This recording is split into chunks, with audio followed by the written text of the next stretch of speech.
Welcome back to Real Geek Media. It is Thursday, September 4th, 2025. We are back.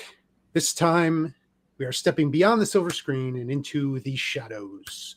Paranormal activity, haunted theaters, psychic channeling, everything that's blurring the lines between fact and folklore. Joining us tonight is Astral Paranormal.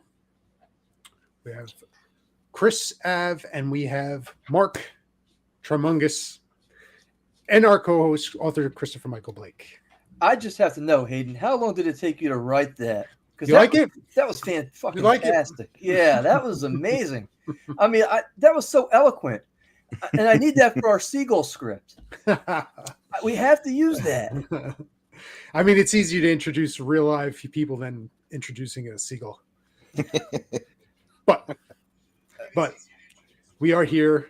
We are talking about the paranormal, and we've talked a little paranormal on this show before, so this is charted waters, but this is our first time we're speaking with Astral Paranormal, and we're happy to have you guys here.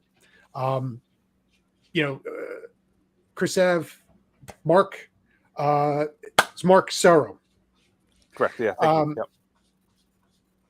Why don't you tell us a little bit about yourselves before we get into Chris and I have some questions. Sure. Well, I don't know if Chris has shared with you the kind of like the origin story of the show, because we all met on an indie horror film set, and that's how we all became friends. So my partner Jessica Jett and I, along with Chris and his partner Ron Black, Alex, and a few other folks, we all met to get the first time on the set of Amityville Barbie, which is a Ronan James production. Right, he wrote and directed that last year, and we just kind of hit it off. We kept in touch. I kept in touch with Chris and Ron. They brought us on to help with Swine and Dine, and then Alex, we brought her on to some of our productions. I was still working on the feature Amityville Pool Toy Massacre, written by Newt Wallen from Schlockenoff Films, and that's how I brought Alex on the set for that. And then we hit it off, and then Chris joined Alex creating the show, and then my partner and I joined maybe a couple months after their first investigation, not even, and the rest is kind of history. So here we are. Yeah. Nice, very nice. So I have to ask, what is Trimungus? I know it's a production company. I know that's not why you're here today, but I know I'm fascinated. I see the T-shirt. It's a catchy name. I need to kind of hear about this. Sure. So Trimungus started as really just a creative group of people getting together and making really stupid videos. We started with we did our first found footage mockumentary feature in 2016 that started as a summer vacation. It was my kid brother and a couple of friends of mine and I. He said, you know what, on this summer vacation, we're going to make a movie. So we did a paranormal comedy, with my background in the paranormal and having all the gear and all that. It was really easy to kind of just take that and say, hey, we're going to do it like an improv comedy thing. And it kind of started from there. After that, the year later, we did our sequel to the feature called The Alien Kind, which is actually working its way through distribution right now. And then we realized after those first 2 years, we bit off way more than we could chew in a single summer to think we could shoot an entire film in 3 or 4 days, which we did. But it helps when you don't have a script or a crew or anything. We just kind of picked up some cameras and went. So we started doing parody videos. So again, just fast forward into the pandemic. Yeah, we did a bunch of parody videos. Trimungus was born out of one of our Saturday night jam sessions, just figuring things out.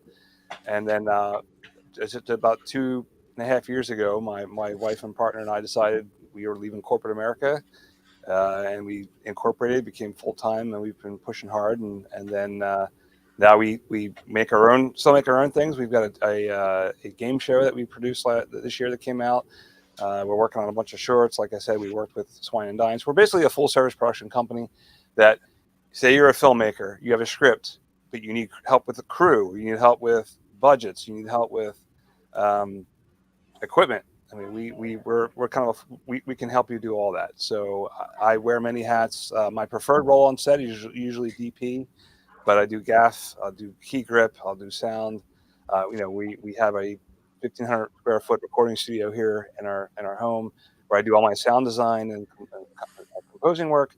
My partner, she's DP'd. She does mostly she's an editor and colorist and a VFX artist and that kind of stuff. So we just been hitting it hard, and that's what we do. That's what Columbus is. Now, Chris, if you could tell me a little bit about how Astral Paranormal got formed.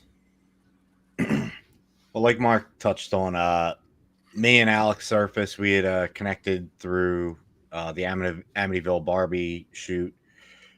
We brought her on as a first AD on Swine and Dine, and from there, we brought her in for some other things too. For I think a couple episodes of Flickr, she helped us out.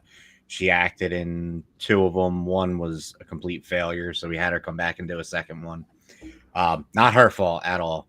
That was a special effects failure on our part. But we had her come back, and throughout all the interactions that we had, she had brought up to me that she was interested in doing a paranormal show. And I was like, well, that sounds awesome. I would love to do that. I've never done it. Sounds like a great thing. We'll go random places and we'll search for paranormal stuff. Hopefully get the shit scared out of us and go running home crying about it. It'd be awesome. Isn't that everybody's dream? Catch something and go crying about it.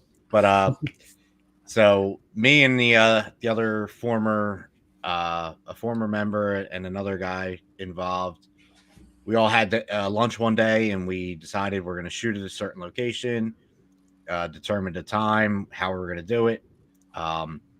And we had our medium there as well. We have a member of the team as a medium, and we went out and shot it. It was in, I don't even remember what month, but it was so cold I can't remember anything. It was 17 degrees out. There was 2 to 3 inches of snow on the ground, and we're outside shooting at this pond in Delaware. And I don't know what the hell we were thinking. We're like, well, we really need to do this. And I guess it shows how into it we were. Like, we would even suffer through the most horrendous experience in weather we could possibly have. And we did it that night. And, from there, I'm sure Alex brought it to Mark's attention that we did that. And I'm sure he was, a little shocked that we went through it, and that's probably what linked him to say, you know what, maybe I'm going to join up with these guys. Maybe I'll bring them around a little bit more for the paranormal stuff. And the rest is pretty much history at that point. Nice. That's awesome. That's awesome. Yeah. As far as like your backgrounds investigating, so as far as experience goes, who's the most experienced member of this group? As far as Marcus? Absolutely. Well, let me go before I even get at that. How big is your team? I think right now, cast and crew are what, 9? Something 9 like folks? that. Yeah. 9. Okay. Like Mark had said before, almost everybody involved in this is independent filmmakers, horror filmmakers. So we're filmmakers first. Maybe Mark isn't. Mark might be the only one that's more paranormal investigator first than filmmaker. They pulled me out of retirement. But we're all filmmakers, and we decided to come together and do this. And I think the only one who's not really a filmmaker would be Emily and Ed, right? Outside of them. Yeah, the main talent. Yeah, so our main talent, they're the only ones that weren't filmmakers. We're all pretty well versed in camera work and lighting and all that stuff. So it gives us a little bit of a jump on that aspect of it, where we know how to set up shots and we know how to run with cameras, and we don't get a lot of failures on set or on shoots when we're out there. So it works to our advantage a little bit that way. But second to Mark would probably be Emily. She's our medium. Okay. In regards to that, is your focus going to be both the investigation as well as like psychic mediumship, rather than just one? You want to do kind of a little of both? Yeah, it's going to be a combination of some structured experiments using some of the devices that we have, along with some experiments with Emily and the way that she interacts and does her what she calls her pre-channel and her channeling, and then I'm trying to find ways that we can objectively record and measure the things that she's experiencing. I mean, there's we recently acquired an EEG headset that will be able to record her brainwaves during sessions. We just haven't put it out in the field yet, so that's something that we're going to be spinning up and looking forward to in the future episodes. It's funny, when I found my first paranormal group back in 2004, I was on the completely other side of the spectrum as far as I wanted it to be based on research.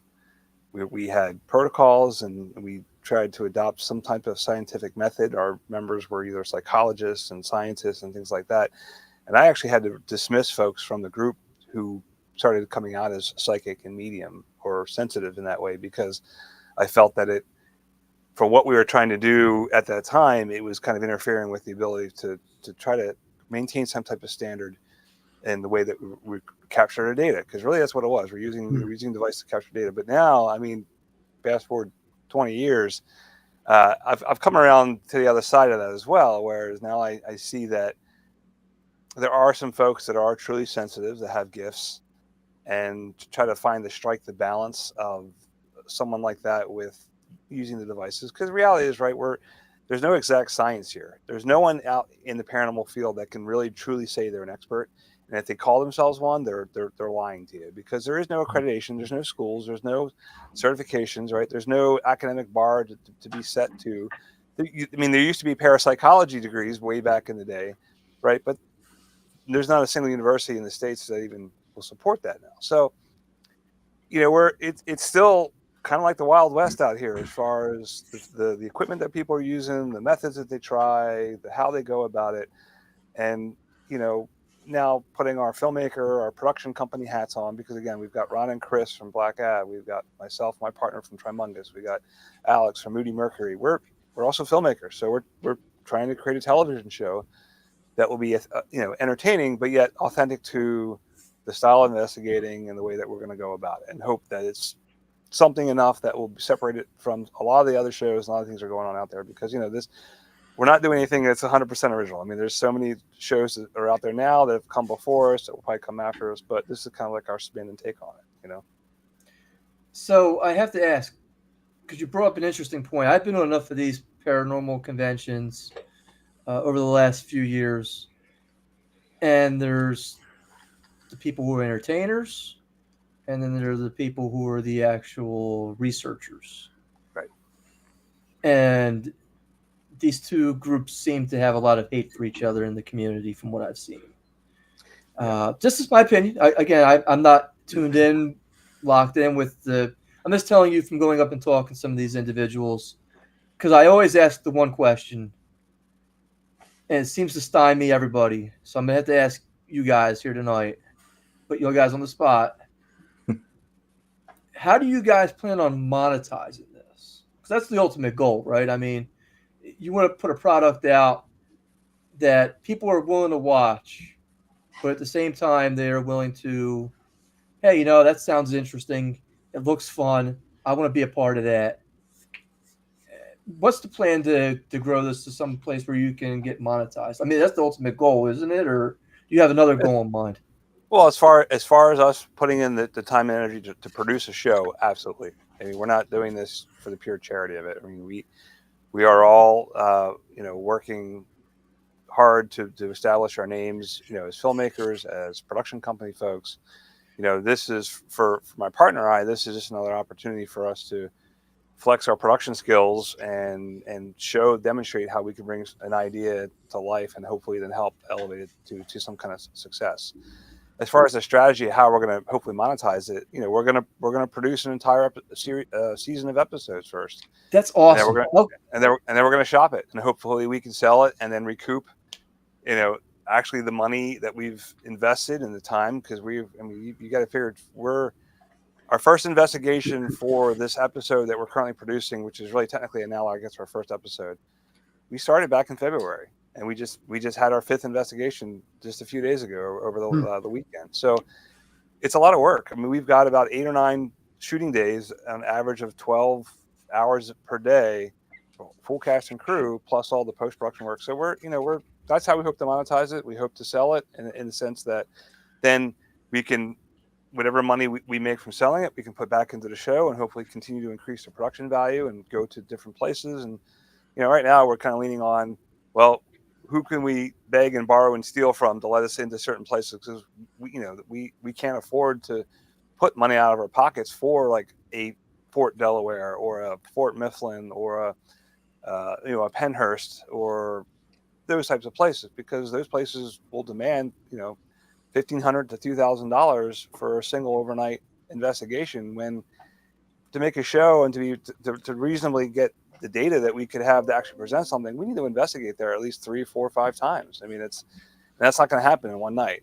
So that's the challenge. So we have to figure out a way that we can show that we're sincere in what we're doing, that it will be entertaining, that will have value, that we then can reinvest back in the show and build it out. It's not so that I can necessarily get a paycheck or Chris can necessarily get a paycheck or anyone else in the crew, because it is a passion. We are passionate about the process of making the show, even though it's not a film or a movie, it's a TV show. And I've been investigating the paranormal and researching the paranormal for over 30 years. I've got 4 books that have been published, another dozen that I continue to. I've toured. I've been everywhere from here to Alcatraz, investigating, researching, lecturing, and doing all that. So it's a passion for me. And I wasn't joking though when I said that they pulled me out of retirement, because I kind of stepped away from this, as far as getting involved with some very dark, personal, private cases that took too much of a toll on myself and my team, and I had to step away. And it wasn't until I got back into filmmaking and decided to do a paranormal comedy that I kind of even stepped back into the paranormal. And then really, it wasn't until this year that I'm like, all right, I guess I've got all this equipment. I mean, I have all these devices. I've got all this gear. It's just sitting in storage. Like, let's do it. Let me help the team, because originally my goal was I was just a consultant, and I was one of the producers. I'll be director. I wasn't supposed to be on camera, but now fast forward, Chris and I are part of the talent. Like, we're now part of the on camera. We are now doing segments. We're investigating on camera. We're interacting with the main talent. We're now actually expanding that, because it just seems like it's working. Like, that's the vibe that we got. Like, before, it was just Chris and I were hiding behind the camera. I'd say, "No, you want to use that device? No, not that one." And, just kind of keep it back. But we kind of naturally both started stepping in front of the camera, and it just seemed like it worked. That's a great response. I didn't realize you guys were planning a series on this. That is awesome. Congratulations, guys. Thank you. Yeah, that's really, really exciting. It's ambitious. We know we were in the pre-production stages of potentially doing something, and we never even got past the first door because the cost was just so immense. It wasn't going to be economically viable for the both of us to look into. Yeah, it's fortunate. But Hayden's kind of a wussy, so I can't drag him out of the house. So I got a proton pack. I don't. It's the traps that run coin. Yeah. Where you store them, I don't know where you store them. It's the storage. Like, it's the recycle bin.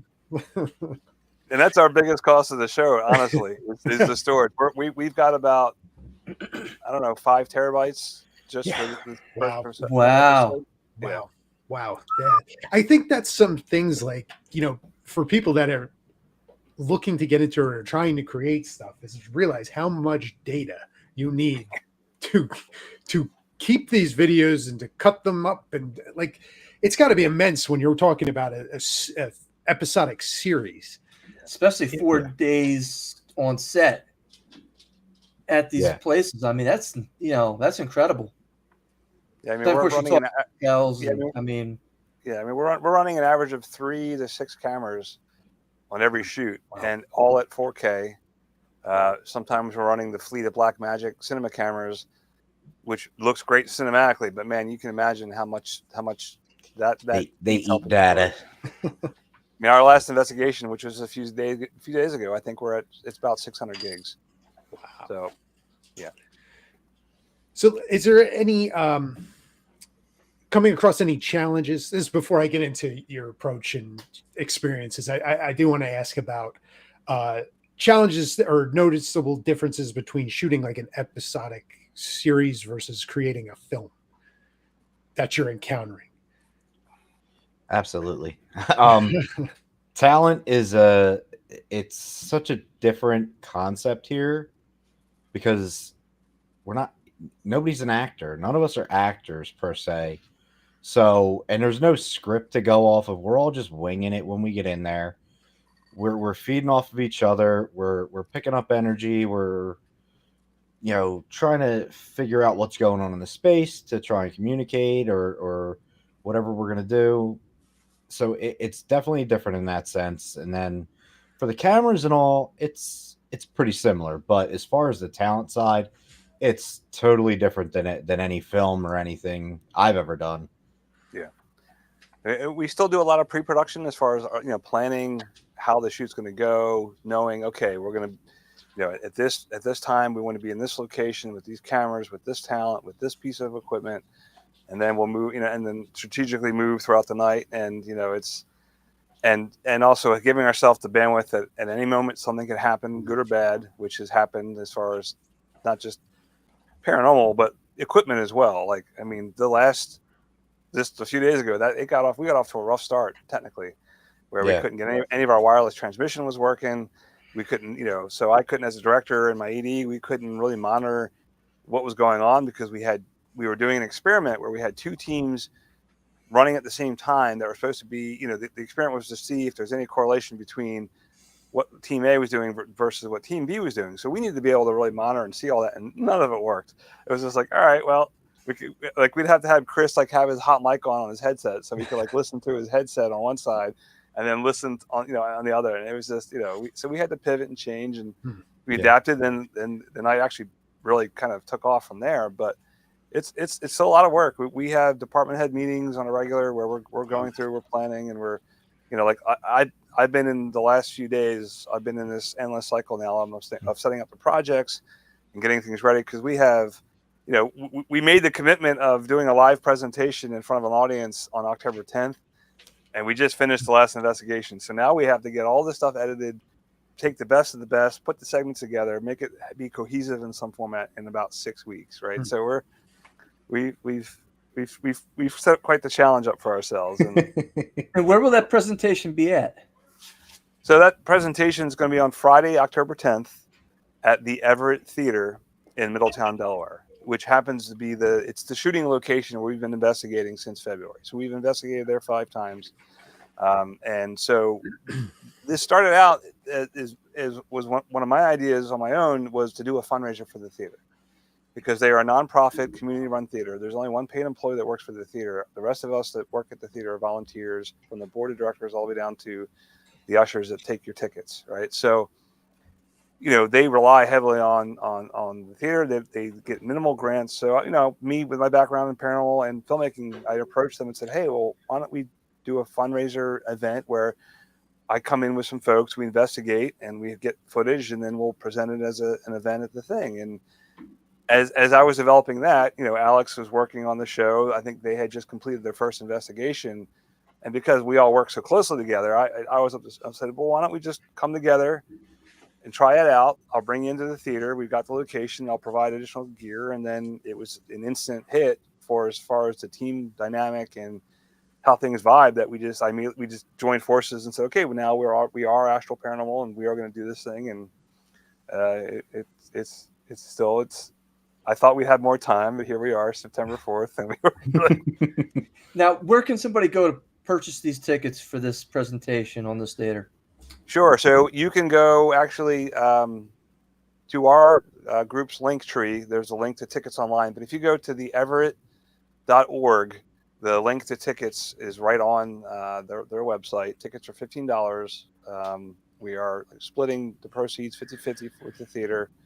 And we're doing raffles and giveaways that we're also splitting with the theater. So we've got these mystery bags that the team has put together that have stuff in them that we're selling off for I think $13 or something like that.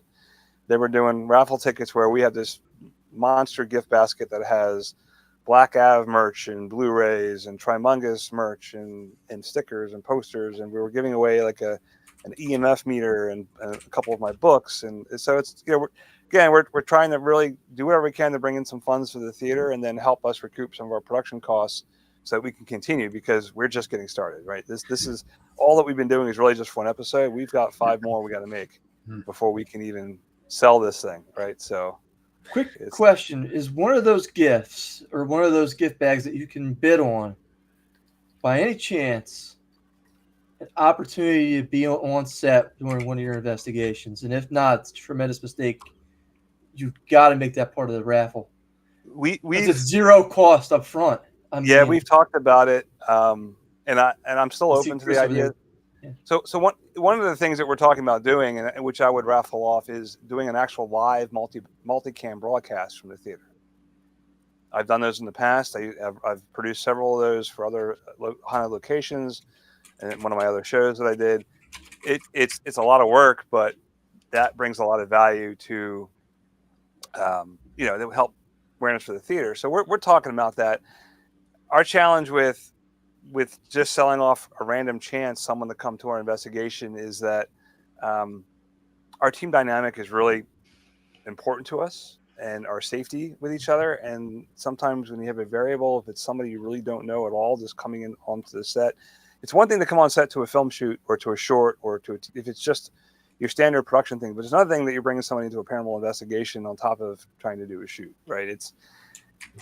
There's some nuance there that our Emily has raised concern about, our executive producer Alex has raised concern about. So I don't think we fully said no, but we haven't fully said yes. I think it's a great idea. I would be open to even doing a fundraiser where we could sell off public tickets to the theater or to a location to come and get an authentic investigation experience. I've done those as well, and usually it's partnering with the location as a fundraiser, some type of event like that. So yeah, you're spot on. It's something that I would like to do. We just haven't decided as a team yet that we're gonna fully embrace that. But I'm just gonna put up the link for the tickets real quick. Again, here it is. Yeah, I mean, we definitely like the idea of we understand that people would be very interested in that. There are some logistical and other issues we would have to take into consideration, because we don't want to bring people into what we're doing, because this is real. I mean, we might go into a location that, God forbid, something happens to that person at the location where they walk away possessed by something, and then they come back to us. You know what I mean? That's a real thing that could have been the chicken nuggets they had for dinner, though. Could have been. or they fall down the flight of stairs in the dark and break their leg, right? And then I know that most of the places that we were querying, Maine, Hayden, they all had NDAs and insurance waiver forms and everything else that they all wanted to sign. Even the networks that we were dealing with were handing us, I mean, you remember, Hayden, they were handing us forms just so we could put our podcast up there, waivers for injury. And I'm like, who's getting hurt in my house? I'm here. I got a paper cut like 5 seconds ago. I'm suing. That's it. We don't have any money to begin with. You've seen our finances.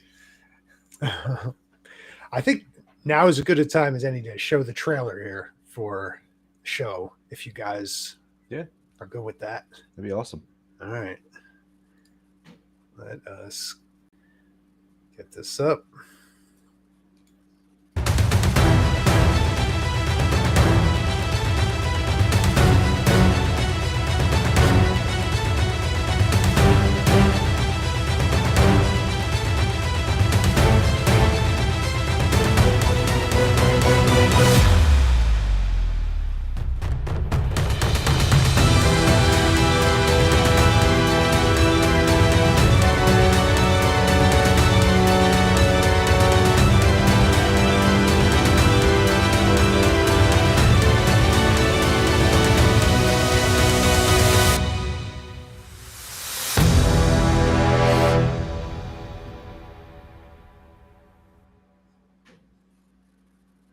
right.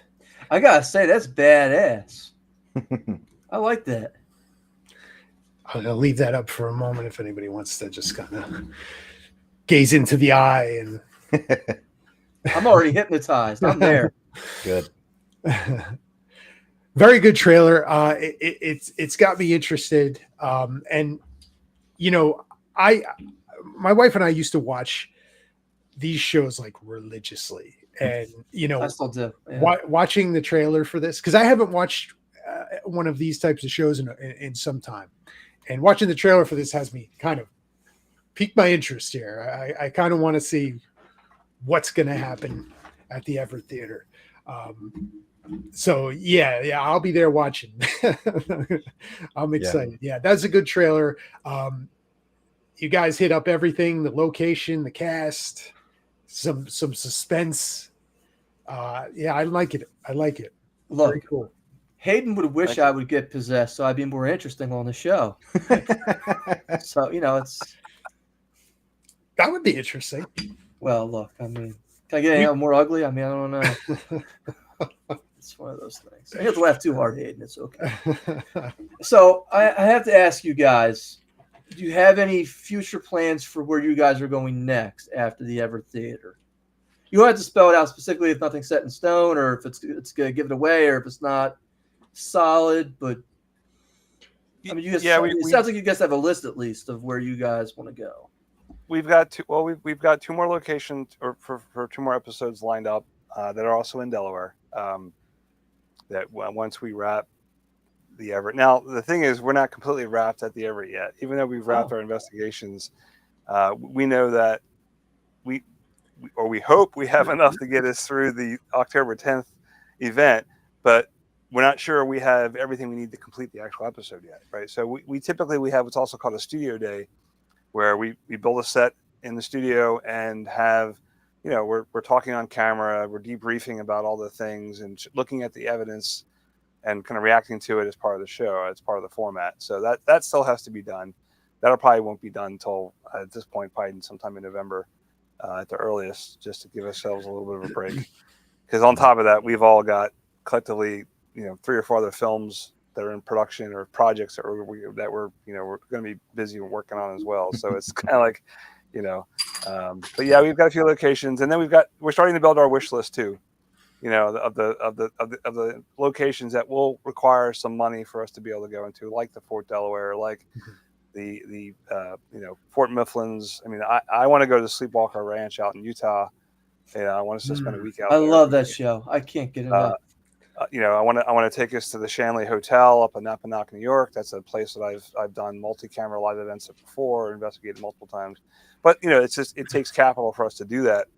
And right now we're investing in whatever money we have is going into the equipment. It's going into just whatever we can to improve the quality, the production value of the show. So we've invested a lot of money in upgrading the infrared cameras. I have some experimental paranormal devices that I actually had built for me over the years. So I'm important to make sure we have the right kinds of devices, some old, some new, something experimental. So those are the things we're kind of spending the money on right now. And then feeding our crew and our cast when we're on shooting days. Because again, no one's getting paid right now. It's all 100% volunteer in the hopes that we'll get some kind of return on our investment, which would be us successfully selling the show for distribution, hopefully. I think we're getting a good glimpse behind the curtain of some of the things that people don't really realize the work and effort that goes into shows like this.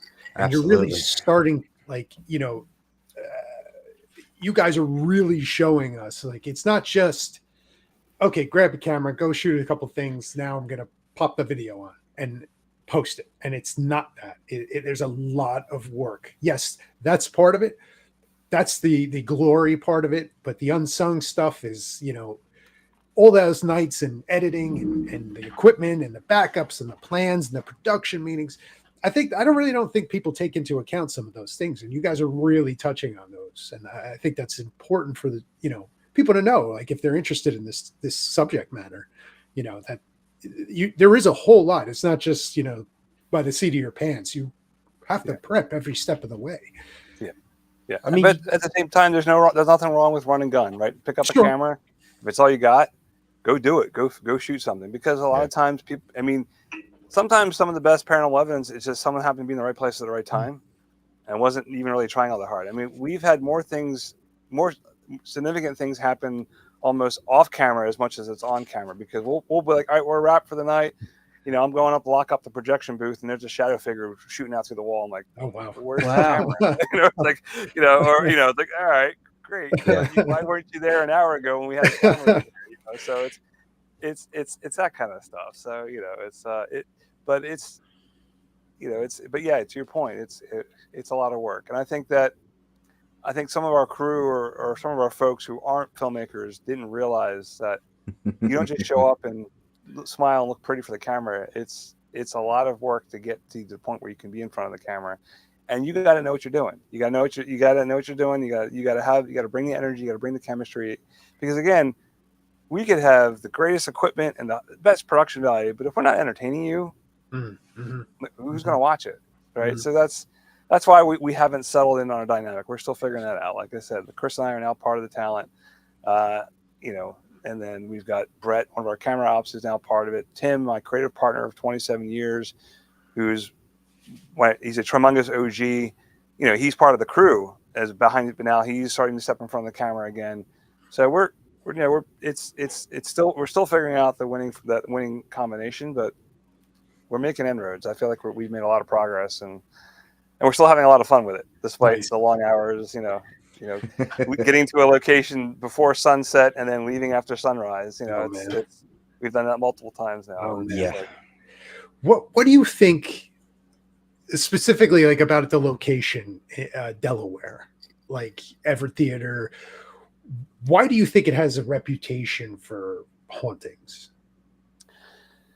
Honestly, I think there's a good chance that you go to any state or any city and you sniff around, you ask around, there's going to be stories. There's always going to be some urban legend about some, you know, skunk ape, or, you know, some cryptid or some ghost or some, oh, you know, at this bar, there's this young woman in the dress. I mean, it's, you know, when I was out researching and going out, literally hitting the street for stories for my first book, that's what I did, because, like, you know, it's like I had to find them. You know, as many doors I knocked on, I had doors get closed in my face because people are like, get out of here, you know.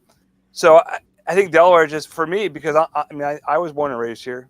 I moved back. I left Delaware in '92, came back in 2012, and my fourth book is on Delaware paranormal stuff, and it's so.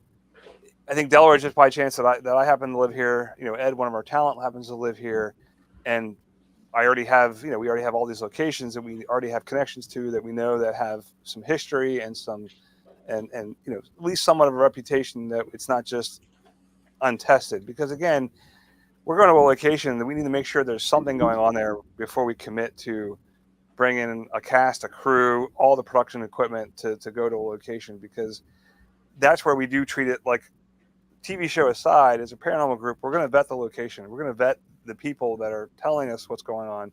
We're going to make sure that there's something enough there for us to want to invest our time, because paranormal groups inherently don't make money.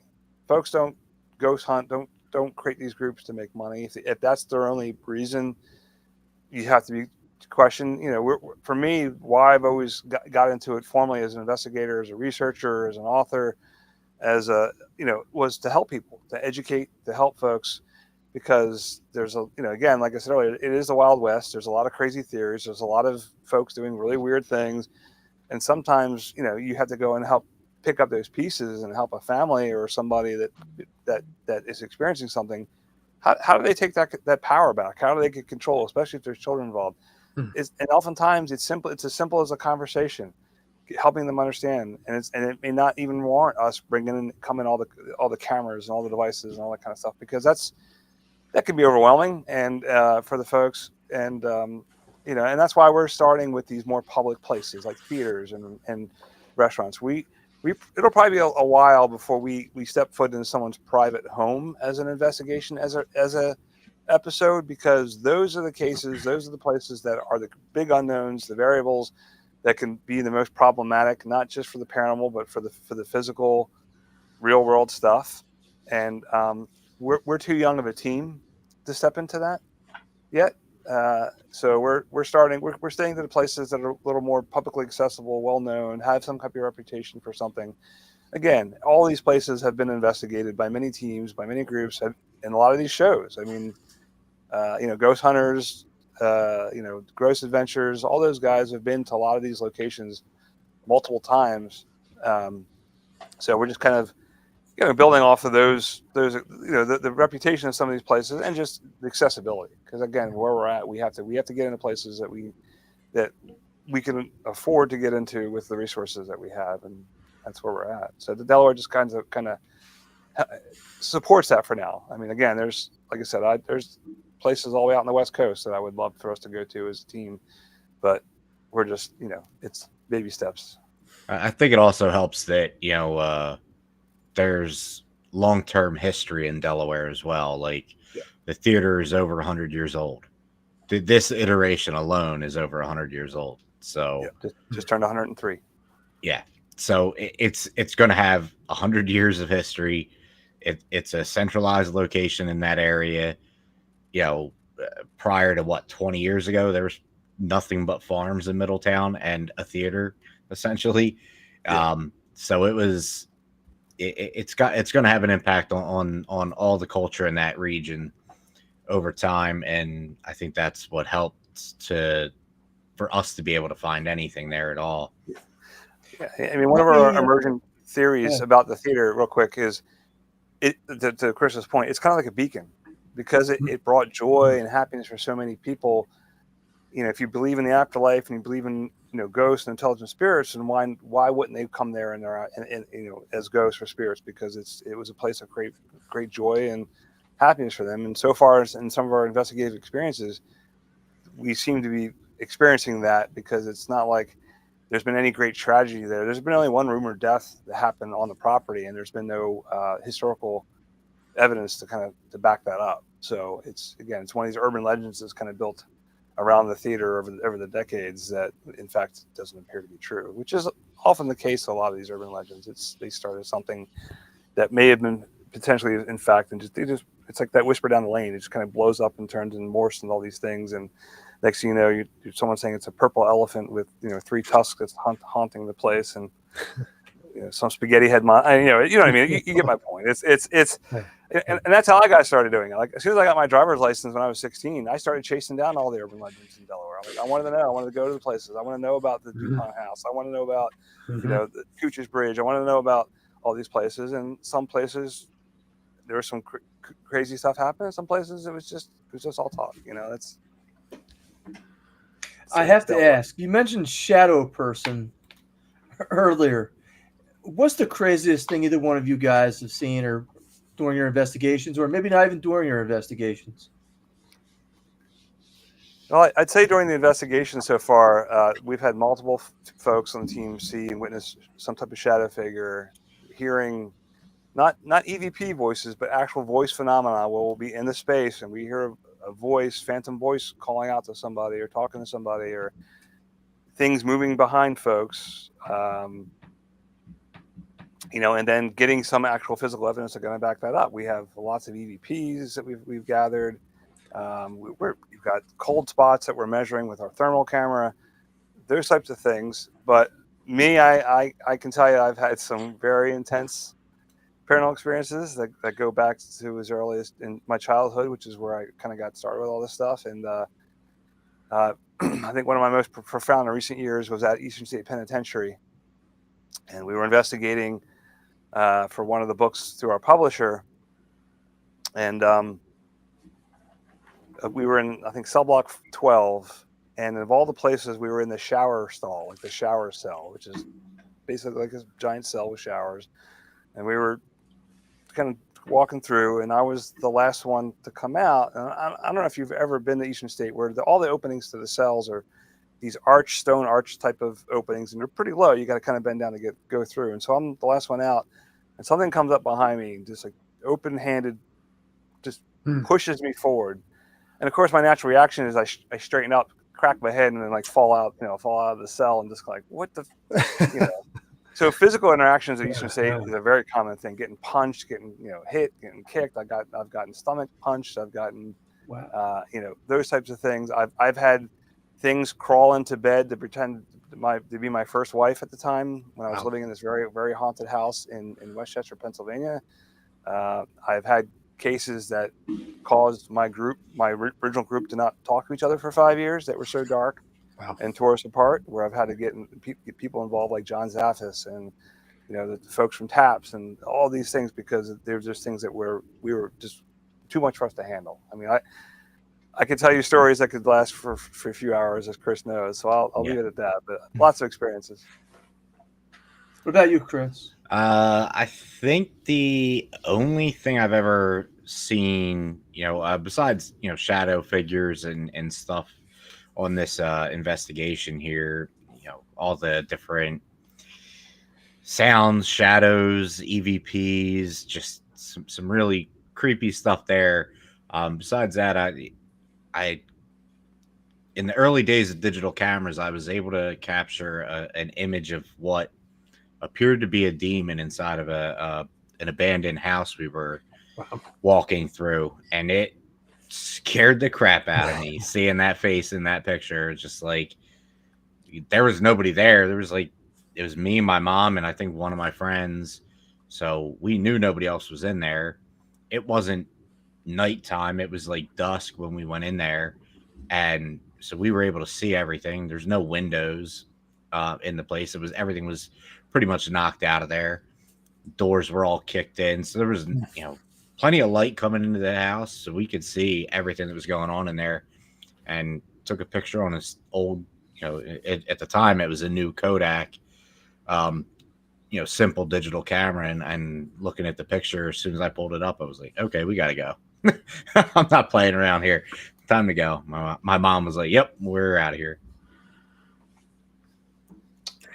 Yeah, that's I don't even know. Like, I've never had an encounter. I've never had anything where I could say that. Like, I can only imagine what my reaction would be. Like, it's one thing for me to say, no, but yeah, I can only imagine. I'd be like, I can tell you what your reaction would be. We had a spider in college, Daddy Longlegs, and Hayden was the first one to throw me in front of the spider and run out of the room. You were the resident assistant. So I could tell you for a fact what Hayden's reaction would be. Yeah, he's doing that with a spider. I'm pretty sure he's feeding me to Beelzebub any chance he gets to get away. Yeah, thanks. One of us has to live to tell the tale. You will live on in your authored works. Is there anything else that you guys feel the audience should know about the projects that you guys are coming up with? Anything that you guys feel is so important that, if there's one message tonight that I want to get across, this is the point that I want to make? I think there's an important point to what we're doing here. We're trying to include our medium in every investigation. Something that I don't think has been done before, or maybe not quite the same way we're doing. She has no idea where we're going for the investigations. She is clueless. We blindfold her before she gets there. So she does her pre-channel beforehand. Like, we tell her, hey, tomorrow we're going to investigate. We plan it either with her husband, or we let her know, hey, meet us here in a close area to the location, and then we'll have somebody come pick you up, blindfold you, and drive you to the location the rest of the way. So she's got no bias whatsoever about the location.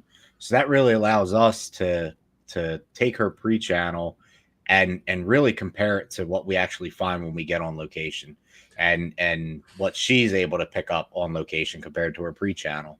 So that really helps to solidify the information she's providing us along the way, which is a really unique piece of information, because none of us can really do that, but she's able to. So as long as she's on the investigations with us, it's a huge advantage for us, I think. That's very interesting. Yeah, and you're finding that that's leading to some I guess interesting findings based on that. That's pretty cool. Yeah, we're seeing some interesting validation of because we'll go scout a location, and that includes talking to the people, getting a sense of what's going on there. Again, vetting the place. We may even investigate the place without her first, just to kind of go through the mechanics of how we're going to investigate. Like if we can have pick up anything without her, then that gives us an indicator or a strong indicator that, well, maybe this particular location and the place and location is worth really having her focus on. We don't talk about any locations with her. So it's really kind of like keeping her blocked off. Now, after she's been there the first time, then she knows, okay, well, we're going back to the theater in 5 weeks or something like that. It's a different approach, because again, I'm all about how can we validate this subjective experience in any kind of objective physical way, right? Because it's really hard. I mean, at the end of the day, even though we're using these weather devices to measure changes in the environment, we're using cameras and audio and all these things, it's still based around subjective experience, right? And if we can actually capture some kind of type of physical or validate, Emily's subjective interpretation, whether it's through her channeling or pre-channeling or even some of our other experiences, that's pretty remarkable to see. Because we just on the investigation Saturday for quick, we let one of the volunteers from the theater, who's been at the theater for many years, we interviewed them, a couple months ago, come and observe. And the night before the investigation, he had a significant experience that he told us. We did not tell her, and not only did she pick up on it, she saw exactly what he saw, and then we encountered it and interacted with it in real time during the investigation, which was just kind of like, okay, because again, I'm a believer, but I'm a skeptical believer when it comes to new locations and things like that, because my go-to isn't that it's paranormal. Like there's sometimes the easiest explanation is oftentimes true, which could mean it's not paranormal at all. There's something wrong with the environment. You've got unshielded electrical wiring, or you've got black mold, or you've got radon or carbon monoxide. So those are things that we look for, when we go to a location as part of the scouting, part of making sure that, hey, you may think you're experiencing paranormal. So it's really interesting to see this kind of validation in real time, because there's a bit, in the 30 plus years I've been doing this, she's one of a very small handful of people who are self-proclaimed sensitives or psychics that actually seem to have some real gifts that we've borne witness to. And for us to be able to capture that and share that and let people experience that, that's, again, I think that's part of the authenticity of what we're trying to present. We're not going to script what we're doing. We're not going to fabricate what we do.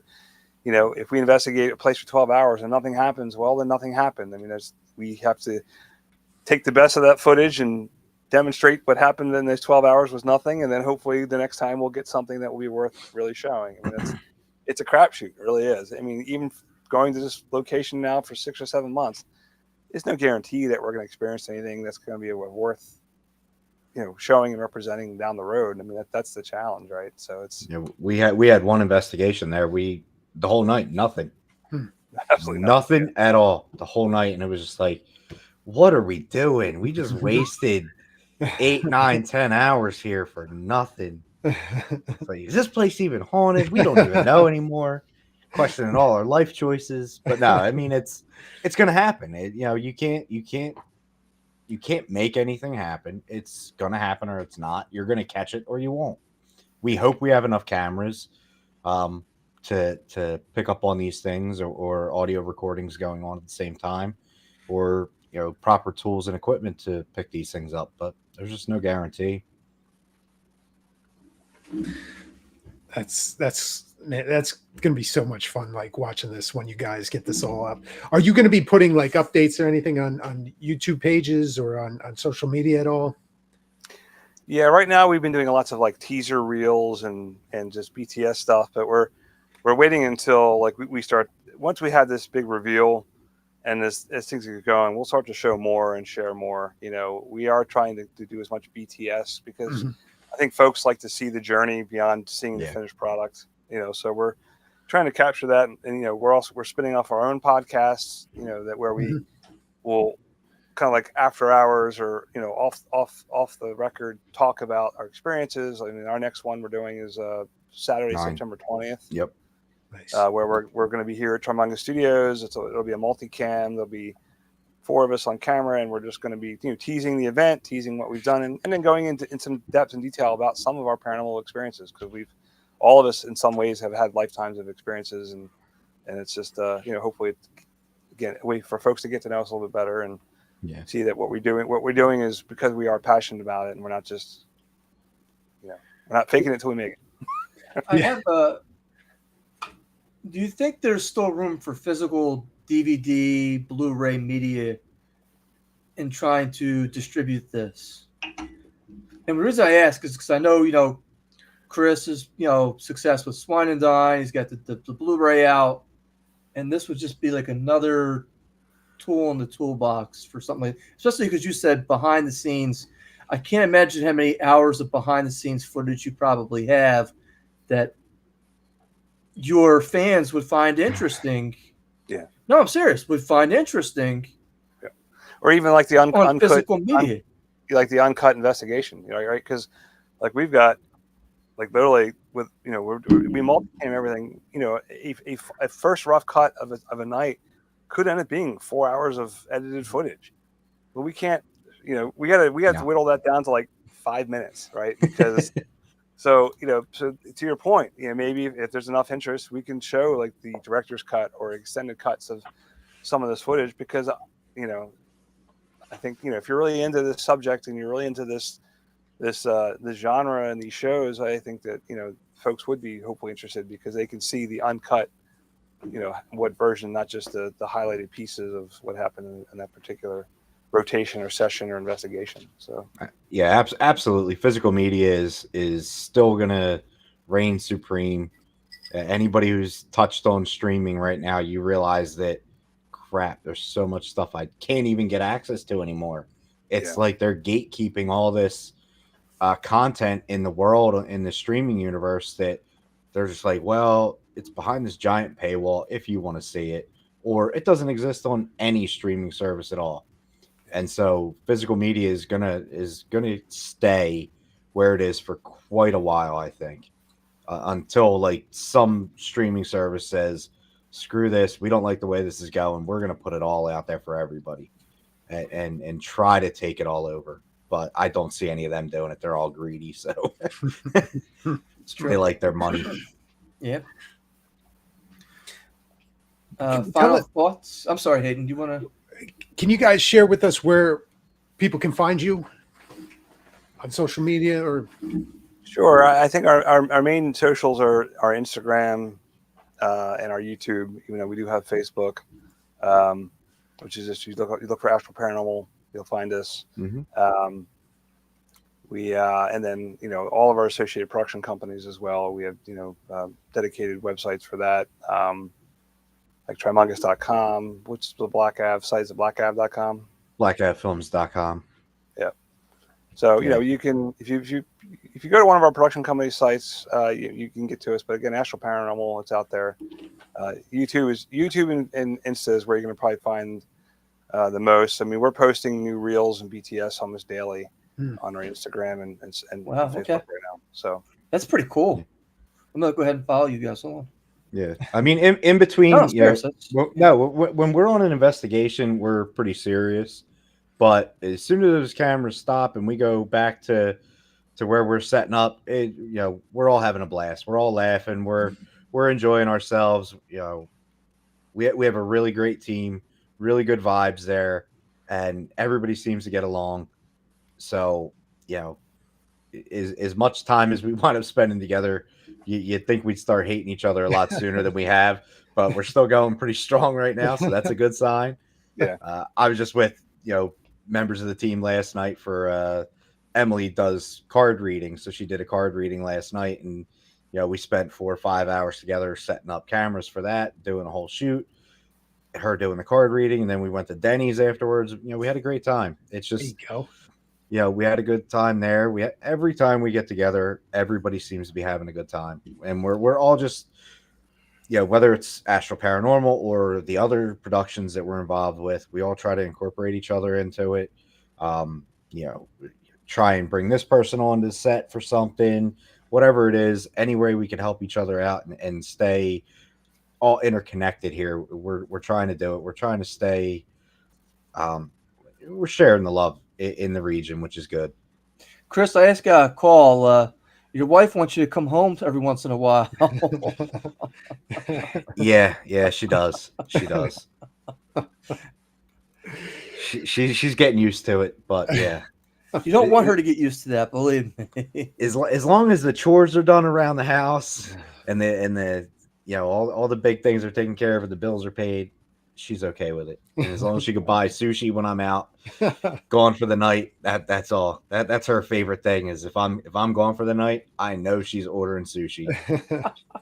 I'll I'll be gone for an hour and I'll see the ring notification. Sushi's at the front door. I'm like, I knew you're getting sushi, weren't you? Like, you know it every time. I'm like, all right, enjoy.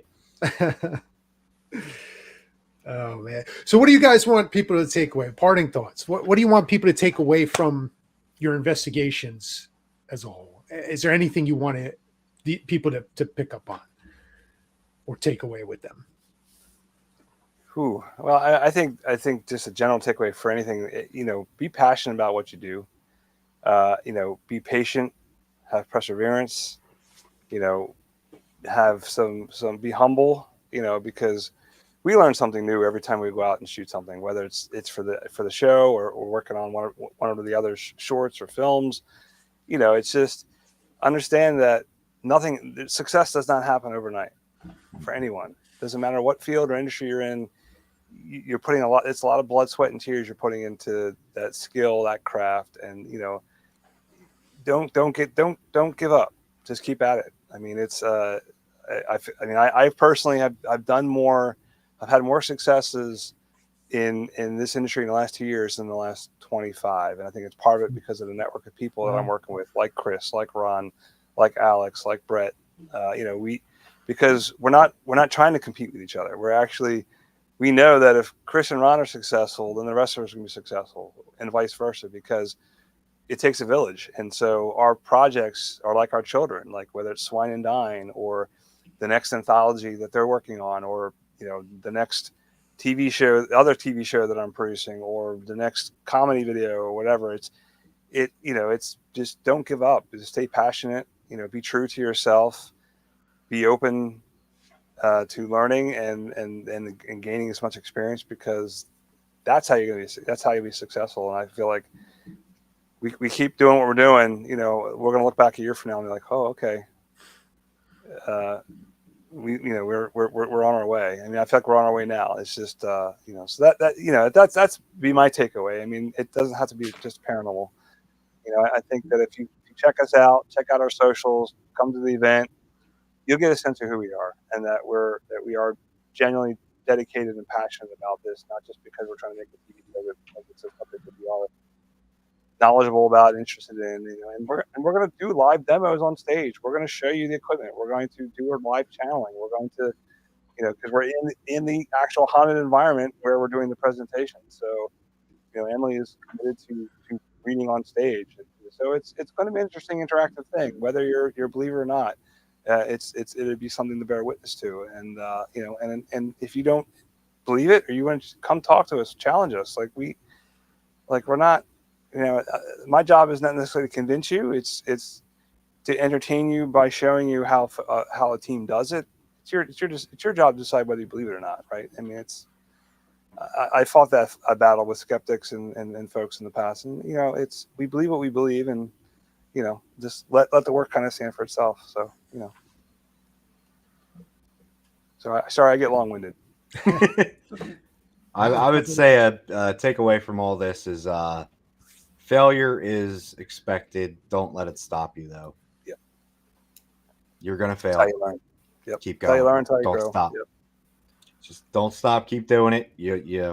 We've all done something dumb, the dumbest things ever, like forgetting to press record on something, or recording in the wrong format, or having the lens out of focus. We've all done the dumbest things you can imagine as filmmakers, and what are you gonna do? You make it work, and you go on to the next thing, and you try to remember that piece of information next time you go to shoot. I've dropped two of my cheap panel lights, because the tripods are cheap and not weighted properly, and What did I learn? Don't forget a sandbag. Put a sandbag on it. Don't let Ron walk by it either, because he likes to trip over him. But yeah, you learn some of the dumbest things, some of the greatest things, some really good input.